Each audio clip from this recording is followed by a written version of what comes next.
Hello everyone, I'm back with 3.4 and this time we want to see some real life examples um, on the quadratic functions, how we can use that and how we can use the graphical interpretations as well. Okay, so let's try this example first, which is x equals 18750 minus 125p. Okay, so an electronics company has found that when certain calculators are sold at a price of p, let me use a different color, of p per unit, p dollars of course per unit, the number x of calculator sold is given by this demand equation. So now if I rephrase this using simple English words, X is the number of calculators that's been sold by a certain company. Okay. P uh, is the price of that calculator per unit, of course, in dollars. And this is the demand equation.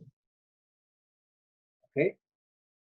So that means uh, overall, if we somehow uh, want to know how many calculators were sold, all you need to calculate, all you need to find is the value of x, because this is the number of calculators, as I say. Okay, now, first of all, from this, we want to find the revenue. Now, the revenue is defined as this R equals x times p. And that's quite obvious. Your intuition should say that as well. X is the number of calculators, P is the price per unit. So what's the total amount you'll get? That's your revenue, right? So the total number of calculators that's been sold and the unit price should give you the entire amount you'll get, and that's, in other words, you say revenue. So that's the equation for revenue. Okay, so if we express R, we can actually plug in the value of X, 18750 minus 125p times P, right? Times P. If we simplify it, we'll soon see we'll get a quadratic equation. There you go. There is your squared sign. That's the highest exponent. So that's your quadratic equation. So we can actually rewrite this in our known format, x squared plus bx plus c. So that's the format we are looking for. Here c is of course 0. As you can see, there is no constant term here. So that's our quadratic equation. Okay. Okay. So one question from this could be, what's the domain of this? That's our R, of course. What's the domain of R? So your intuition should say, as this is a polynomial, every real number has to be a part of your domain, right? Can you see that? But the problem is, in every real number, there is also negative values, but it's a revenue. It can't be negative. Generally, although the number of products could be really less, and we might sell the calculator at a very cheaper price, but anyway it can't be less than 0, right? A negative the revenue can't be negative. There is no way in real life. Okay, it can't be negative. So yeah, your intuition was right. It's a polynomial. It should be from negative infinity to infinity. But on this occasion, especially as we have a revenue to consider, it can't be anything less than 0. Okay, so this actually makes our life just a little bit more complicated, because now we need to find the values of p, okay, for which this r is at least 0 or more. This revenue, as I said, revenue can't be less than 0, so it should be at least 0 or more. So we need to find the values of p, which actually helps us uh, uh, to do that, to have our r as 0 or more. Okay, so that means our negative 125 p squared plus 18750 times p has to be greater or equal 0, right? You can see that. And if I just factor out of p from each of these terms, if I use the white color, I can factor out of p, negative 125 p plus 18750 greater or equal to 0.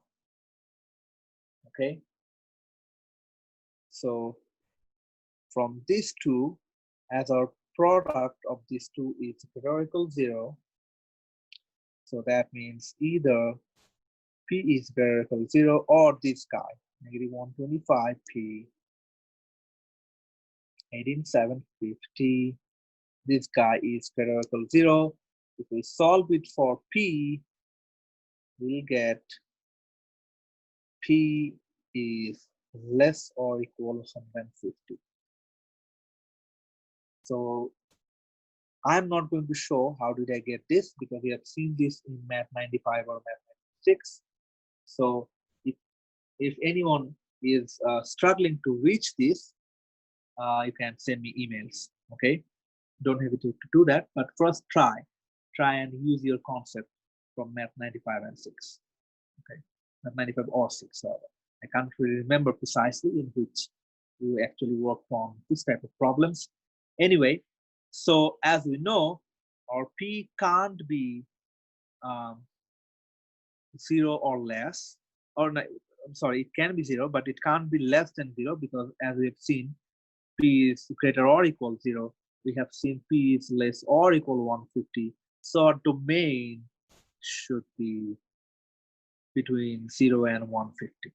You can see that it can't go beyond 150. It can't go below 0. So it has to be in between 0 to 150. So that's your domain.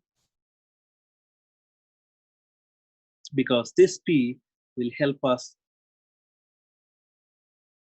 to keep our revenue at least 0 or more. Okay, keep it down to something positive or non-negative rather. Okay, so that's our domain. Okay, next we want to find, let me see the question, what unit price should be used to maximize revenue. That means we want to calculate p. We want to calculate which p gives us the maximum revenue. Okay, the maximum r. So that means we want to solve it for p. Okay, and now we'll use the concept from 3.3. So if we just go back to our problem, what is that? There it is. I can see our a is less than 0, right? Can you see that? As our a is less than 0, that means our intuition should say it's definitely a concave down. So the graph will look like this. Okay, so the vertex will be somewhere here, and as I've said in 3.3, that this will be the absolute maximum. And that's what we are looking for. We want to maximize, we want to see the value of P, which will maximize R. That means, in other words, we are looking for the vertex. Can you see that? So we are trying to calculate the vertex. Uh, that's B over 2A. On this occasion, B is 18,750. A is negative 125. If you use your calculator, you will get 75. Okay, so that's your P. That's the value of P. You can actually calculate the vertex by plugging it back into the main equation, but we don't don't really need that. All we need is the value of P. That means the value which will maximize R or F of P. This is actually R, right? Anyway, so this is our answer.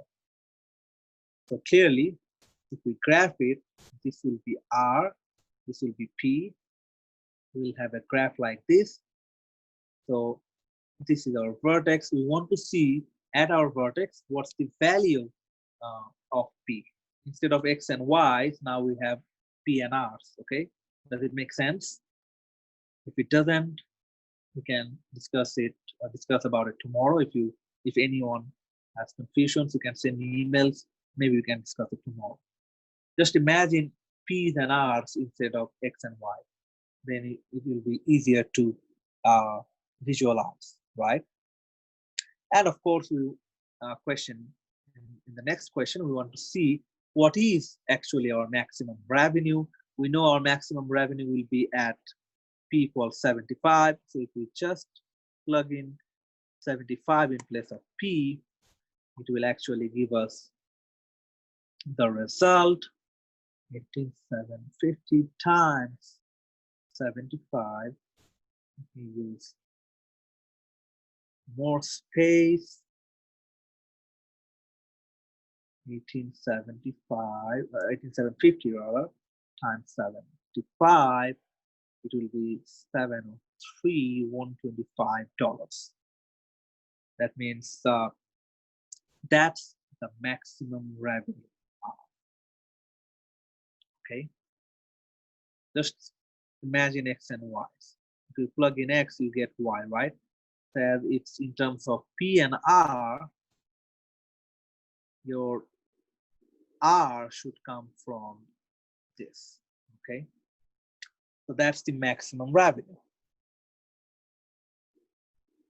Now we want to see how many calculators are sold at this price. So if you remember, our demand equation, or the number of calculators X, was defined like this: 18,750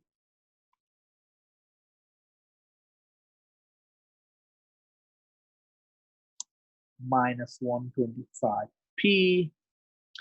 So if we just plug in the value of p here, we'll get the number of calculators that are sold within that price.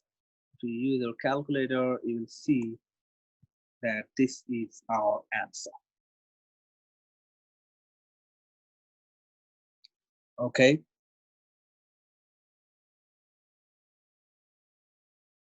Now, if you want to graph it, you know the vertex. The vertex is 75, comma this. That means the functional value at 75. This is your vertex.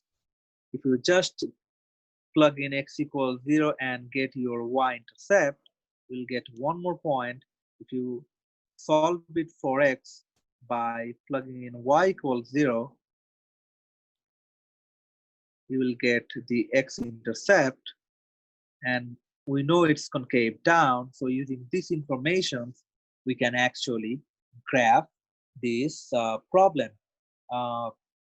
just the way we have done in our previous problem in the last video, I believe.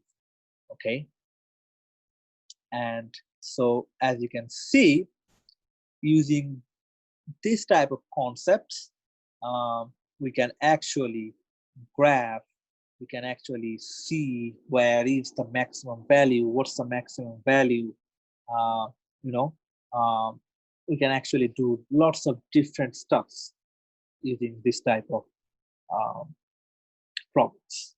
Okay, so now that's it for today. Now I'm going to send you a couple of files. I'll mention the examples from that file you need to check. And of course, as I said, just open your book. You'll see plenty of examples, worked out examples, exercises like the ones I have showed. Try and practice those. See the worked out problems, how they have done those. Check, check and recheck that with your uh, concept, and then practice a couple of more, and then let me know if you have any problem. Okay, the more you practice, the better the better the preparation will be, of course. Okay, so one or two words on the quiz. Your quiz 2 will be next Wednesday. You will have 2 days time, of course, for the quiz. It will be on 3.3, only 3.3 instead of 3.4. I'll just keep it to 3.3, okay, to make your life easier. As I said, I'll try as much as possible. Try to make your life easy as much as possible. So quiz 2 will be on 3.3, but homework 3.3 and 3.4 will also be available soon after you see these videos. And of course, you'll have 2 days time to complete that as well. So it will be due Wednesday 11:59. Okay. So check out the homework, check the quiz. But first of all, complete this lecture, watching these videos, go through the examples, work out problems, and practice a couple of more from the exercises. And this way you can actually prepare yourself better. Okay. So that's it for now. I'll see you guys tomorrow.